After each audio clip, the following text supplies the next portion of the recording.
Berjumpa lagi dengan Albarak. Kita lanjutkan cerita Budak Bayangan. Jangan lupa share, like, komen, dan subscribe. Budak Bayangan bab 1891, Kekuatan Negatif. Lebih awal, di lantai tertinggi benteng kuno, Nevis berdiri di tengah taman yang sedang berbunga. Di sekelilingnya, cabang-cabang pohon yang berat bersandar di bawah beban bunga-bunga merah tua, dan aroma harum memenuhi udara. 3 wanita mengelilinginya, salah satunya adalah Moonveil, Putri Song. 2 lainnya kemungkinan besar adalah Reflections yang diciptakan oleh Mordred, putra Raja Pedang yang telah lama tak ada kabar beritanya. Tetesan darah jatuh dari luka di pipinya. Nevis menatap jari-jarinya yang berlumuran darah sambil mengerutkan kening. Mereka mempersiapkan diri dengan baik. Situasi saat ini sudah cukup meresahkan. Tetapi yang lebih membuatnya cemas adalah betapa lengkapnya informasi yang didapat putri-putri Kisong mengenai Godgrave dan pergerakan pasukan pedang. Berpetualang ke Hollows seharusnya bukan tugas yang mudah, jika tidak, dia tidak akan membutuhkan pasukan prajurit yang bangkit untuk mengukir jalan melalui hutan merah. Dia bisa saja memimpin sekelompok orang suci dalam perjalanan rahasia. Namun, dia tidak melakukannya. Itu karena meskipun para Saint dapat menghadapi bahaya Hollow, mereka tidak dapat melakukannya lama-lama. Cepat atau lambat, mereka akan bertemu sesuatu yang tidak dapat mereka kalahkan atau hindari, dan bahkan jika mereka tidak bertemu, esensi mereka akan habis, meninggalkan mereka terdampar di jantung hutan kuno. Kemudian, mereka akan mati. Bahkan dengan pemandu seperti penguasa bayangan. Pasukannya sendiri hanya berani turun ke Hollows setelah mencapai sekitar tulang rusuk kedua, dan itu sudah merupakan rencana yang jauh lebih berbahaya daripada rencana awalnya. Mengetahui di mana tepatnya benteng berada seharusnya menjadi keuntungan dari domain pedang. Namun, Lightslayer dan saudara perempuannya telah mencapai benteng ini terlebih dahulu, dan tanpa pasukan. Hanya para dewa yang tahu bagaimana mereka berhasil melakukannya, tetapi mereka. Apakah itu karena garis keturunan Beast? Atau sesuatu yang lain sama sekali? Lebih buruk dari itu, mereka tampaknya tahu terlalu banyak tentang para juara Sword Army. Song pasti punya mata-mata di antara para prajurit Valor, tetapi apakah mereka mampu? Atau apakah itu semua karena Deathsinger, peramal darah? Bagaimanapun, meskipun masa depan tidak bisa dilihat lagi, hal yang sama tidak bisa dikatakan tentang masa kini. Atau apakah itu semua salah Pangeran Ketiadaan?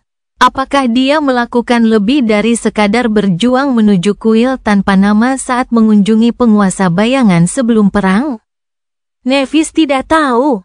Tetapi dia tahu bahwa pasukan pedang, pasukannya, telah gagal mengalahkan musuh. Sekarang, para orang sucinya dibantai di bawah sana. Sang penguasa bayangan sedang melawan penari kegelapan Revel, yang kekuatannya tampaknya secara langsung berlawanan dengan kekuatannya. Dan dia sendiri terpojok oleh Moonveil, entah bagaimana kekuatannya dirampas.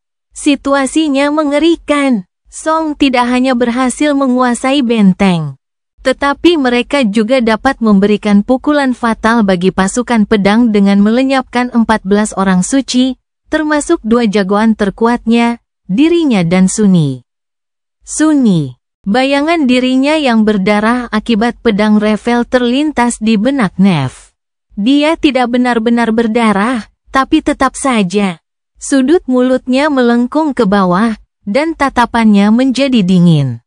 Dia menatap Moonveil dan berkata dengan nada tenang, kekuatanmu adalah meniadakan aspek orang lain. Putri Song hanya tersenyum diam. Sungguh kemampuan yang luar biasa. Nevis berusaha melawan penghalang tak kasat mata yang mencegahnya memanggil apinya, tetapi semua itu sia-sia. Seolah-olah aspeknya tidak ada sama sekali. Atau lebih tepatnya, ditundukkan.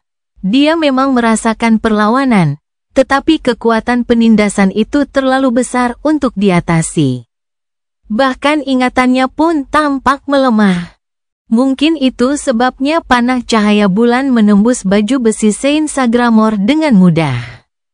Mungkin jika Moonveil sendirian, Nephis bisa menerobosnya. Aspeknya adalah dari tingkat ilahi, dan dia memiliki garis keturunan ilahi. Jiwanya adalah jiwa Titan. Namun, kekuatan dua refleksi tampaknya telah ditambahkan ke Gea, membuatnya hampir tidak bisa dihancurkan. Kekuatan Light Slayer secara langsung menetralkan kekuatan Lord of Shadows. Saint of Sorrow dapat mencegah Sir Jas mempermainkan pikiran putri-putri Kisong. Dan Nephis sendiri dilawan oleh Moonveil, atau lebih tepatnya, Moonveil adalah lawan alami bagi siapapun yang terbangun. Wanita yang lembut itu, dengan tubuhnya yang ramping dan fitur-fiturnya yang lembut, mungkin merupakan musuh paling mengerikan yang dapat dihadapi oleh siapapun yang telah bangkit. Pasti ada beberapa batasan pada kekuatannya. Kalau tidak, dia tidak akan memindahkan Nephis dari para orang suci lainnya. Dia hanya akan meniadakan semua kekuatan mereka, membuat mereka tidak berdaya. Nephis menatap jari-jarinya yang berdarah sekali lagi. Anak panah. Dia baru menyadari bahwa aspeknya tersegel setelah panah cahaya bulan melukai pipinya, dan sebagian cahayanya tampak masih ada di luka itu. Nephis terdiam sesaat, lalu mengalihkan pandangannya kembali ke Moonveil. Kamu bilang nama Black Moon lebih cocok untukmu. Putri Song tersenyum lembut. Benar. Nephis menarik napas dalam-dalam dan mengedarkan saripatinya. Aspeknya tersegel, tetapi esensinya masih dapat bergerak. Oleh karena itu, situasinya tidak terlalu buruk. Itu masih bisa diselamatkan, karena dia menyadari bahwa Moonveil, Black Moon, juga tidak menggunakan kemampuan aspeknya. Jadi, menekan kekuatan orang lain pasti mengorbankan kekuatannya sendiri. Yang berarti bahwa Nephis masih merupakan Titan Transcendent yang menghadapi 3 binatang Transcendent. Meskipun tubuhnya masih manusia, dia lebih kuat dan lebih cepat daripada kebanyakan orang suci lainnya. Dia tidak akan kalah dari siapapun dalam penaklukan fisik dan keterampilan murni. Tidak. Pantulan-pantulan itu bisa saja mencerminkan makhluk transenden, tetapi dia bisa merasakan bahwa mereka jauh lebih kuat daripada Moonveil sendiri. Kalau begitu, binatang tertinggi masih bukan tidak mungkin baginya untuk menang. Dan bahkan jika itu tidak mungkin, bagaimanapun juga, dia akan menang, karena kekalahan bukanlah pilihan. Terima kasih sudah memberitahuku, Black Moon. Sambil berkata demikian, Nephis berlari ke arah Putri Kisong tanpa membuang waktu lagi. Dan ketika melakukannya, dia membakar esensinya dan mengucapkan nama-nama, menyalurkannya ke dalam frasa kasar. Dalam frasa itu, nama bulan hitam dijalin bersama dengan nama kehancuran. Budak Bayangan bab 1892, Kemurnian Baja. Moonveil dipersenjatai dengan pedang. Ketika Nephis menyerang, pedangnya sendiri, Kinslayer, jatuh menimpanya seperti sambaran petir perak.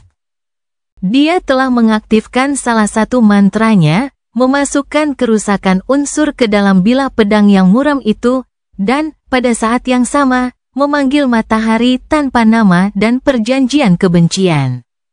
Yang pertama memberi pedang cermin kemampuan untuk merusak jiwa, sedangkan yang kedua menambah ketajamannya dengan kualitas korosif, tidak terlalu kuat, tetapi kumulatif. Nephis juga telah mengaktifkan sihir pada armornya. Sihir tersebut sebagian besar bersifat defensif, menopang tubuhnya saat menyerang. Semakin banyak mantra yang digunakannya, semakin banyak esensinya yang terkuras. Namun, tanpa pengeluaran aspek ilahinya yang besar, esensi adalah satu-satunya hal yang dimiliki Nephis, tidak ada gunanya mencoba menyimpannya. Semua ingatannya diperkuat oleh Crown of Dawn yang telah dikenakannya sejak Forgotten Shore. Namun, kekuatan penekan Moonveil dan refleksinya begitu kuat sehingga memori masih terasa lemah dan tak berdaya. Seolah-olah baju besinya terbuat dari kertas, dan pedangnya terbuat dari baja berkarat. Sang pembunuh kerabat masih bertahan, tetapi Nevis merasa bahwa dia harus meminta baju zirah lainnya dari para penyihir klan Valor setelah pertempuran usai. Sayangnya, mereka tidak dapat membuat tubuh baru untuknya. Meskipun Moonveil berpenampilan lembut, dia adalah petarung yang terampil. Nevis tidak akan mengharapkan hal yang kurang dari seorang putri Song. Selain itu, tubuhnya yang halus tampak memiliki kekuatan yang ganas dan buas. Dia menangkis Kinslayer dengan mudah, menggeser berat badannya dan menempatkan pedangnya pada sudut yang akan menyalurkan dan menghilangkan kekuatan benturan. Ekspresi Moonveil tenang. Namun, keadaan berubah saat kedua bilah pedang itu bertemu. Nevis baru saja mulai membangun frase, tetapi frase itu sudah mulai membentuk dunia. Bilah pedang itu terkelupas dalam dan hampir hancur, sementara tulang-tulang Moonveil hampir patah. Putri Ratu itu mundur dengan desisan tertahan, dan menatap lawannya dengan ekspresi tercengang. Nevis tidak punya waktu untuk menikmati keterkejutannya. Kedua refleksi itu sudah ada padanya. Ada segerombolan bunga api yang berputar-putar di lengannya, memori yang coba ia panggil hanya butuh beberapa detik untuk terwujud. Namun, dalam pertempuran seperti ini, beberapa detik bisa menjadi selamanya. Dunia meledak dalam pusaran kekerasan. Nevis kuat dan gesit, tetapi bertarung melawan 3 musuh adalah hal yang sia-sia. Baik Moonveil maupun Reflections tidak lemah, dan mereka memiliki keuntungan yang tak ternilai karena mampu menyerangnya secara bersamaan dari segala arah. Bekerja sama untuk merusak tubuhnya dan mengakhiri hidupnya. Yang Nevis miliki hanyalah ilmu pedangnya, tetapi itulah yang paling ia kuasai. Segala sesuatu seakan lenyap dalam alunan melodi baja. Pikirannya dibersihkan dari semua pikiran yang tidak perlu, memasuki kondisi konsentrasi transenden yang absolut. Sejuta pengamatan, kesimpulan, dan perhitungan sedang dipikirkan di dalamnya pada waktu yang sama. Nevis mengenali setiap ototnya, setiap uratnya, setiap tulangnya, setiap sarafnya. Esensinya mengalir dan mengamuk, menyempurnakan tubuhnya tepat pada waktu yang tepat, dan dalam jumlah yang tepat. Panjang pedangnya, kekuatan tarik bilahnya yang berwarna keperakan. Banyaknya kekuatan yang memengaruhi setiap benturan, dan bagaimana hal itu diselesaikan. Pergerakan musuh-musuhnya, dan pergerakannya sendiri, semuanya seperti tarian rumit yang mengikuti logika yang indah, dan orang yang memahami bahwa logika dapat mengatur kecepatan dan irama tarian. Di atas semua itu ada lapisan lain yang jauh lebih rumit. Lapisan keterampilan dan niat. Nevis juga memahaminya dengan baik, memang, wawasannya lebih rendah dari apa yang mampu dilakukan Cassie, dan Sunny tampaknya juga demikian. Namun, itu sudah cukup untuk membaca apa yang akan dilakukan musuh, sebagian besar waktu. Jadi, dia bertahan. Pedangnya bagaikan aliran logam perak yang mengalir, bergerak sangat cepat, sehingga hampir tampak berubah menjadi bola di sekelilingnya. Setiap langkahnya, setiap gerakannya diperhitungkan dengan sempurna dan optimal, memungkinkannya untuk bertahan melawan 3 musuh sekaligus. Dia menangkis, dan menghindari serangan gencar yang menyesakkan, mencegah Moonveil membuatnya berdarah. Untuk saat ini, aneh sekali rasanya bertarung tanpa menggunakan aspeknya. Nevis hampir lupa bagaimana rasanya, hanya mengandalkan tubuhnya yang terlatih dan keterampilannya sebagai pendekar pedang. Memang, dia menggunakan kekuatannya sesedikit mungkin. Selalu berusaha menang tanpa menggunakan aspeknya, tetapi keadaan jarang mengizinkannya, dan bahkan jika dia berhasil bertahan. Pengetahuan bahwa apinya adalah miliknya untuk dikendalikan selalu ada di sana. Dia sudah menduga bahwa bertarung tanpa mereka, dan bahkan tanpa kemungkinan memanggil mereka, akan terasa membatasi dan menyesakkan. Namun, pada kenyataannya, itu membebaskan. Rasanya hampir seperti euforia, karena untuk pertama kalinya setelah sekian lama, dia terbebas dari rasa sakit. Hal yang sangat sederhana, tetapi mengubah nuansa pertempuran ini sepenuhnya. Nevis seharusnya tegang, muram, dan diambang keputusasaan. Dia seharusnya memanfaatkan kesempatan untuk membalikkan keadaan. Dia seharusnya sangat merindukan kekuatannya. Namun sebaliknya, dia merasa lega. Kelegaan mengalir deras padanya bagai air pasang, dan kegembiraan sederhana karena menyerahkan dirinya sepenuhnya pada pedang meninggalkan senyum tipis di wajahnya. Senyumnya tampaknya mengejutkan Moonveil. Putri Song ragu sejenak, lalu bertanya di antara dua tebasan pedangnya yang anggun, "Mengapa kamu tersenyum?" Changing Star, Nevis memblokir serangan dari salah satu refleksi, menerima pukulan lain pada vambrace-nya dan terhuyung mundur, merasakan aliran darah mengalir ke telapak tangannya. Senyumnya tidak luntur, itu hanya menyegarkan, menjadi tidak berdaya untuk sekali ini. Dengan itu, dia melepaskan gagang pedangnya dengan satu tangan dan mengulurkan telapak tangannya yang berdarah keluar. Pada saat itulah percikan api yang berputar-putar itu akhirnya mewujud menjadi sebuah memori. Ingatan itu merupakan sebuah obor dari kayu hitam, gumpalan api biru pucat menyala dalam sangkar perak di atasnya. Api biru terpantul di kedalaman mata abu-abunya yang tenang. Budak Bayangan bab 1893, Anak Kegelapan. Kuil taman yang berdiri di tengah danau gelap itu bergetar, dan untuk sesaat, senja redup Hollows diterangi oleh cahaya dingin yang menyilaukan.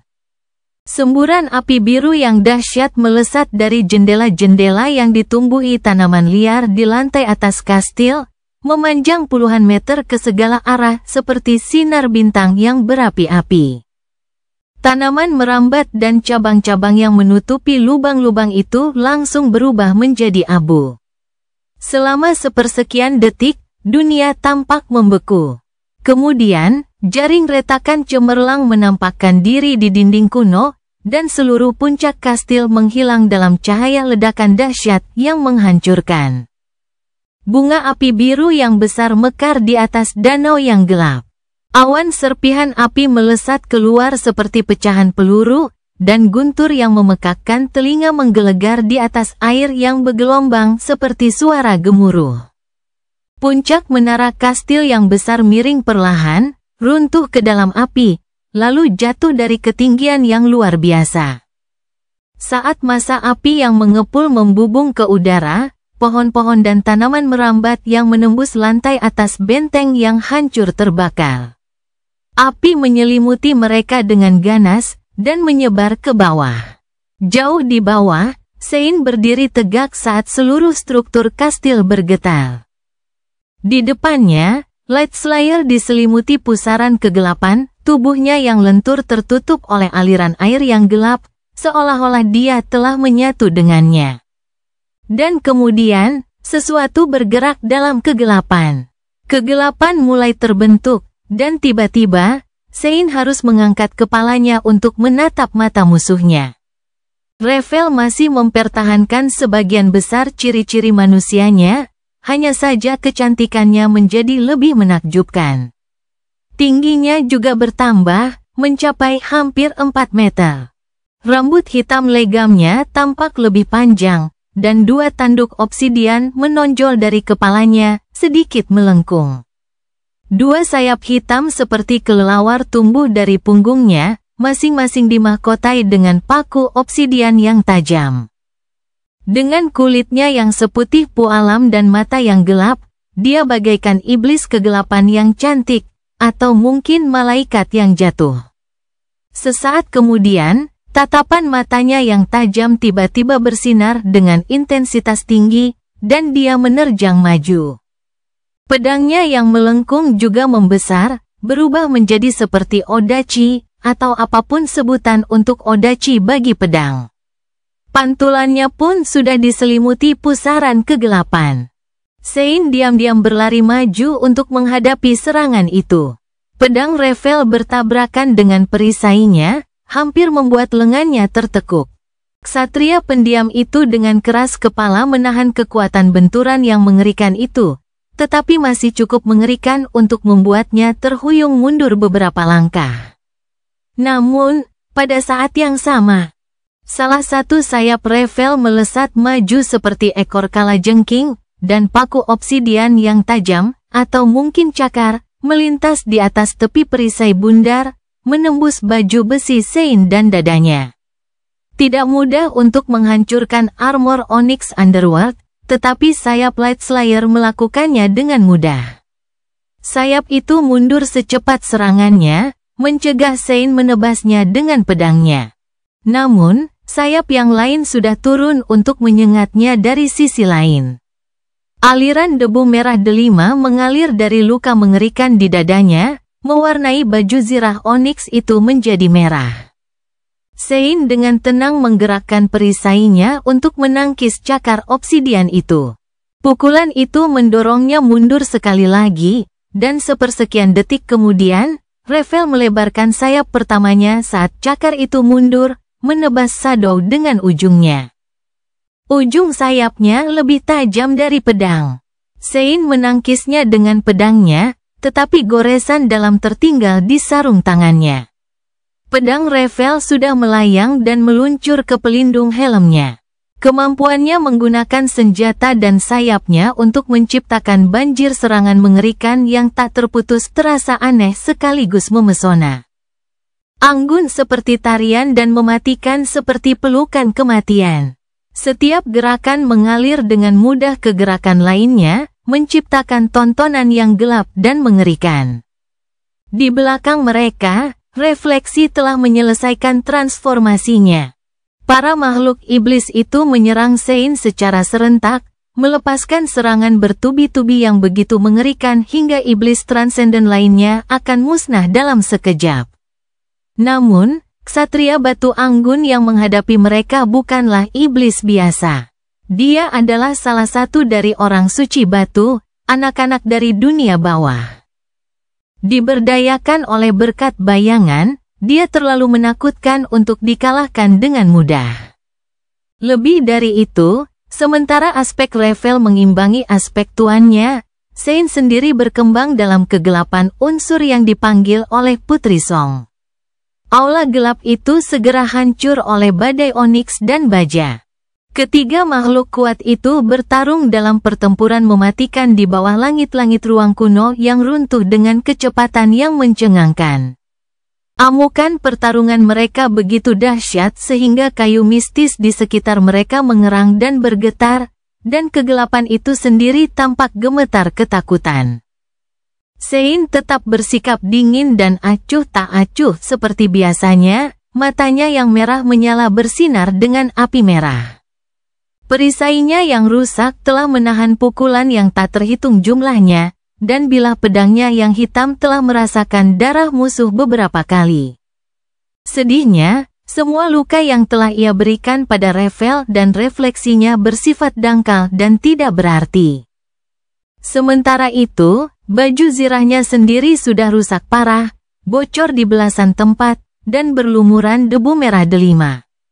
Namun, dikelilingi oleh kegelapan yang sesungguhnya, Sein tidak mau menyerah pada luka-luka yang mengerikan itu. Sebaliknya, luka-luka itu sembuh dengan kecepatan yang mengejutkan. Luka di dadanya telah tertutup, dan luka-luka lainnya tidak lama kemudian. Tetap saja, dia tidak bisa terus seperti ini lebih lama lagi. Meskipun perlahan, musuh-musuhnya mulai menguasai keadaan. Semakin lama pertempuran ini berlangsung, dia akan semakin lemah, dan semakin besar keuntungan mereka. Aula itu perlahan-lahan terisi dengan bau asap. Sambil mengambil keputusan, Sein meregangkan tubuhnya yang compang camping dan sejenak mendorong kedua makhluk kegelapan itu. Tak seorang pun bergerak sejenak, mengumpulkan kekuatan untuk serangan berikutnya. Sein menatap iblis wanita cantik, Revel, dalam diam. Dan kemudian menjatuhkan perisainya yang rusak ke tanah. Senjatanya beriak dan memanjang, berubah menjadi pedang besar yang berat. Seolah-olah dia mengabaikan semua kepura-puraan bertahan demi serangan tanpa kompromi. Demi tekad yang kuat untuk melihat musuh-musuhnya mati, apapun risikonya. Api merah menyala di balik visornya yang retak bersinar dengan cahaya dingin. Budak Bayangan bab 1894, keselamatan yang saling terjamin. Sunni telah menjadi teman yang pendiam bagi Sein, tenggelam dalam sensasi pertempuran yang dahsyat. Revel kuat, terlalu kuat, bahkan.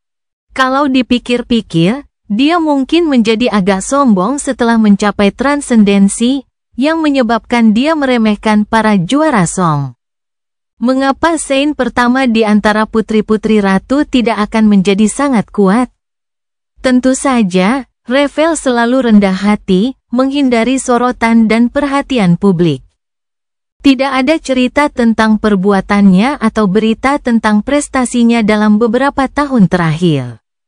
Bahkan, Sunni tidak mengira bahwa dia pernah melihat rekaman kemunculannya di siang bolong.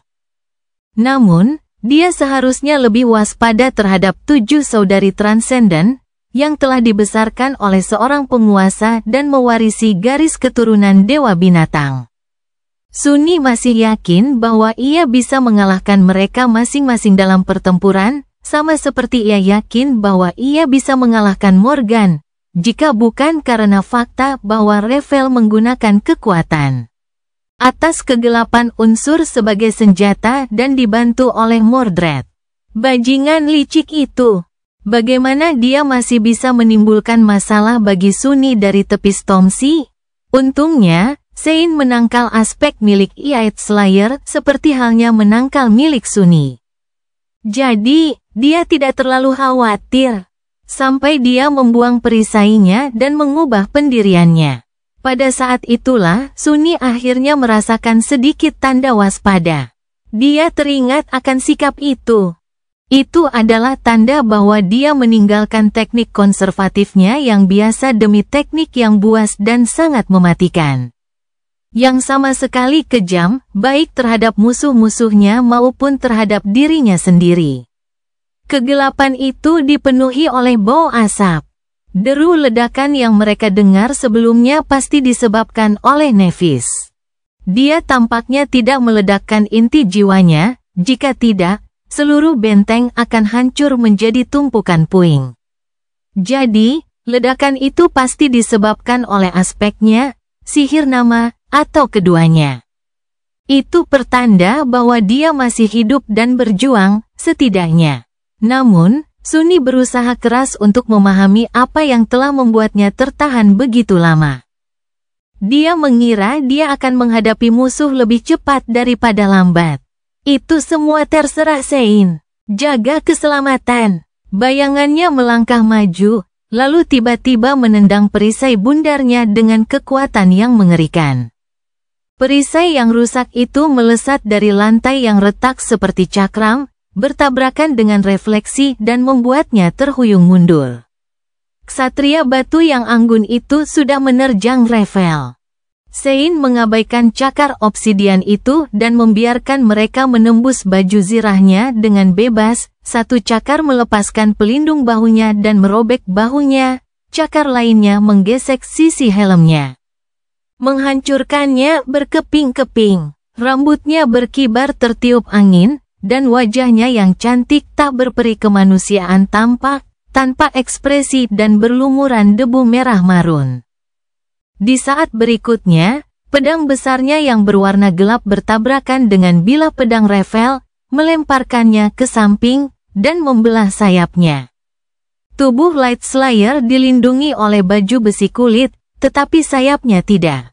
Diperkuat oleh kegelapan unsur, pedang hitam itu praktis memotong salah satu dari mereka, memaksa Light Slayer untuk mengeluarkan erangan kesakitan. Kegelapan murni mengalir dari sayap yang terputus, bukannya darah. Namun Sein belum selesai, tidak, dia baru saja memulai. Tidak lagi terbebani oleh kebutuhan untuk membela diri, ia telah menjadi pertanda kematian. Bahkan jika itu adalah kehancuran yang pasti bagi kedua belah pihak, musuh-musuhnya adalah yang dihancurkan terlebih dahulu, yang menempatkan mereka dalam situasi sulit. Sunni bergerak, mulai memahami apa yang dilakukan Sein. Dia menghantamkan pelindung pedangnya ke dada Revel, mendorongnya ke belakang, lalu berputar untuk menangkis serangan Reflection. Senjata mereka beradu, menghasilkan gelombang kejut, dan Sein bertukar luka lagi dengan musuh. Dia memiringkan kepalanya untuk menghindari pukulan fatal. Dan cakar obsidian itu malah menancap di bahunya. Matanya yang berwarna merah marun berkilat dingin penuh penghinaan. Sambil melepaskan satu tangan dari gagang pedang, dia mencengkeram cakar itu. Menjepitnya di dagingnya yang seperti batu agar sayapnya tidak bisa mundur, lalu menusukkan ujung pedang itu ke perut si Refleksi. Pada saat itu, Revel menyerang dari belakang. Selama beberapa saat, mereka bertiga terlibat dalam pergumulan berdarah, lalu terlepas, semuanya menderita luka yang mengerikan.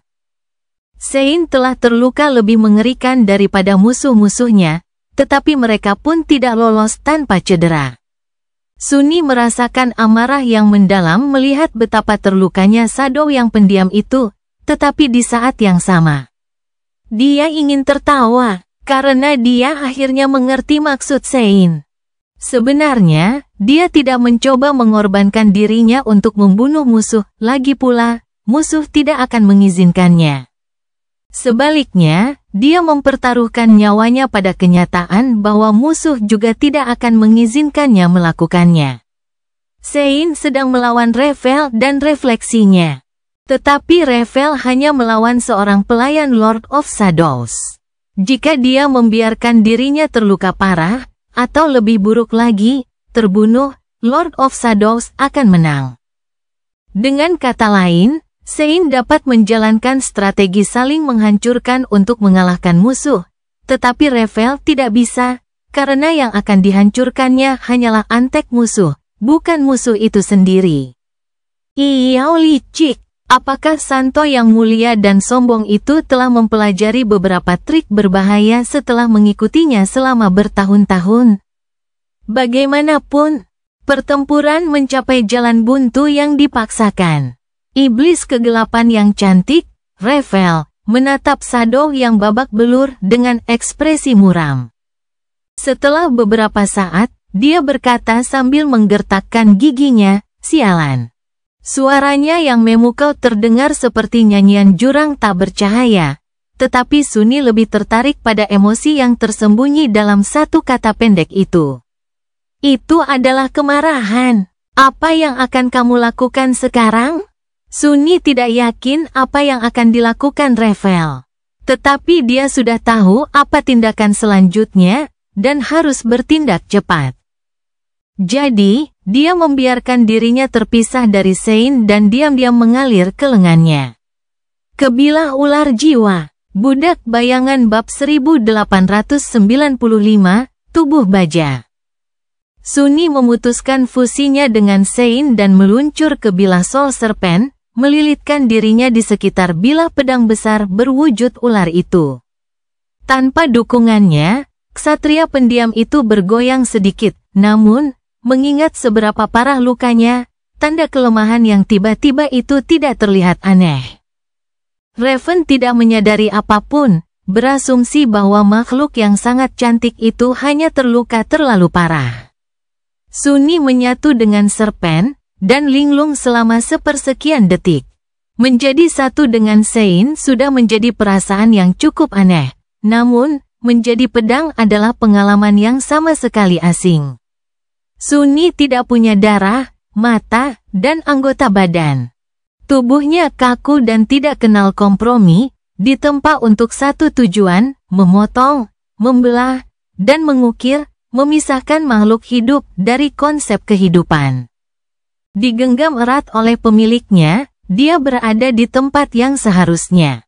Ketajamannya tajam, tujuannya jelas, tekadnya sungguh mutlak. Perbedaan antara semua yang Sunni kenal dan keberadaan yang keras kepala ini begitu besar sehingga pikirannya gagal memahaminya. Dia bahkan tidak yakin bagian mana dari dirinya yang berasal dari serpen, dan bagian mana dari dirinya yang berasal dari pedang.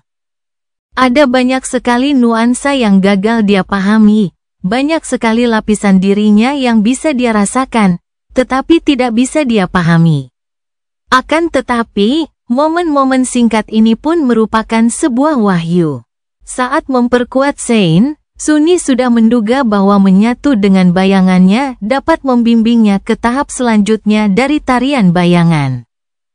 Namun sekarang setelah ia menyatu dengan ular dalam bentuk senjata jiwa, ia membuat tebakan lain. Bayangannya juga dapat menambah memori. Jadi, bukankah tenunannya akan mengalami peningkatan yang luar biasa jika ia mempelajari memori dengan cara menyatu dengannya? Apakah itu katalis yang selama ini ia lewatkan dalam usahanya untuk menempa pedang yang terikat jiwa? Prospek ini menarik sekaligus menggiurkan. Sayangnya, tidak ada waktu untuk mempertimbangkannya secara menyeluruh.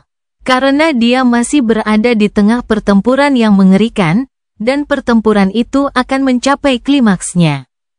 Momen singkat tanpa tindakan akan segera berakhir. Revel dan Reflection bersiap untuk bergerak meskipun mereka terluka. Dari apa yang bisa dilihat Sunni, Lightslayer telah mengambil keputusan dan memilih solusi untuk masalah yang ditimbulkan Sein.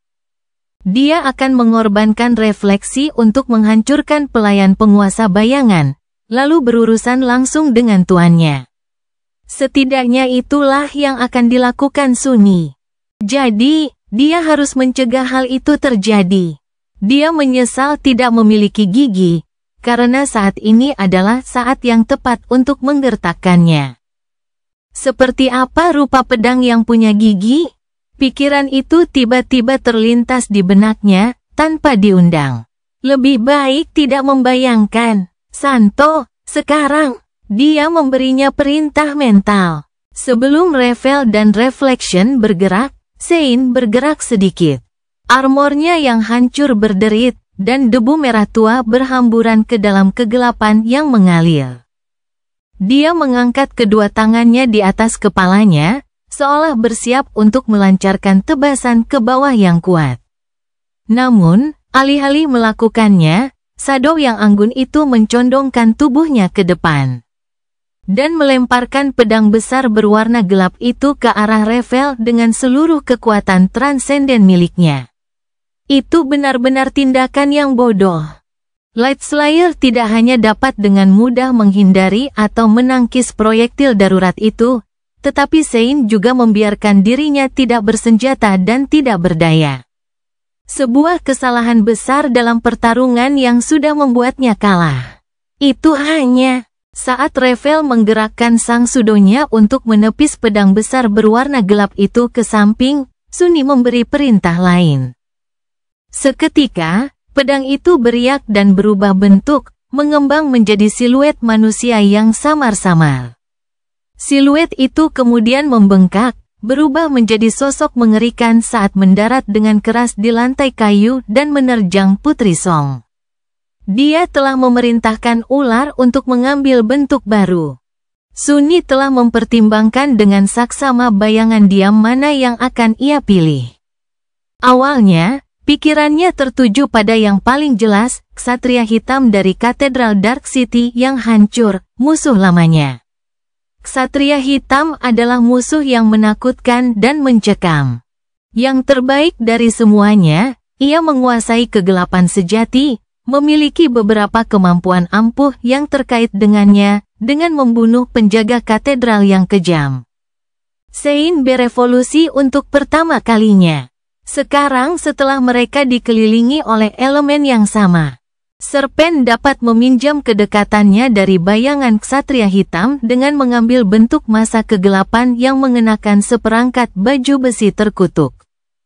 Namun, setelah Sunni merenungkan pilihannya lebih dalam, ia menyadari bahwa pilihannya itu buruk. Sang ksatria hitam memang tampak tangguh, benar, tetapi ia hanyalah iblis jatuh. Yang dulunya merupakan musuh yang mematikan kini menjadi ancaman remeh bagi seseorang seperti Sunni, dan juga bagi Rafael. Sejujurnya, tak satu pun wujud ular yang dapat mengancam Putri Song, setidaknya tidak lagi. Jika mereka adalah orang-orang yang menyergap pasukan Song, wujud teror L049, Sibyl of the Fallen Grace, dapat membantu Sunni menghancurkan musuh. Jika mereka bertarung di ruang terbuka yang luas, wujud Remnant of the Jade Queen dapat menghujani musuh dari atas. Namun, kini, tak satu pun dari bentuk-bentuk ini yang dapat melawan Rafael.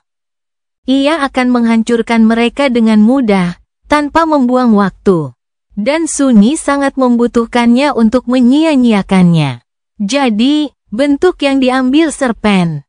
Apakah itu makhluk yang menyerupai campuran antara manusia dan serigala yang menjulang tinggi dan mengerikan? Makhluk itu tinggi dan ditutupi bulu liar yang tebal. Mulutnya terbuka lebar dalam geraman buas, memperlihatkan taring yang mengerikan, dan masing-masing cakarnya seperti pedang melengkung. Itu adalah wujud dari Sein di Revang, pengikut setia klan Agung Song yang gugur, yang dibunuh Sunni selama pertempuran tengkorak hitam, dan yang ekonya kemudian hilang di gurun mimpi buruk. Cerita bersambung. Jangan lupa share, like, komen, dan subscribe, agar tidak ketinggalan cerita selanjutnya.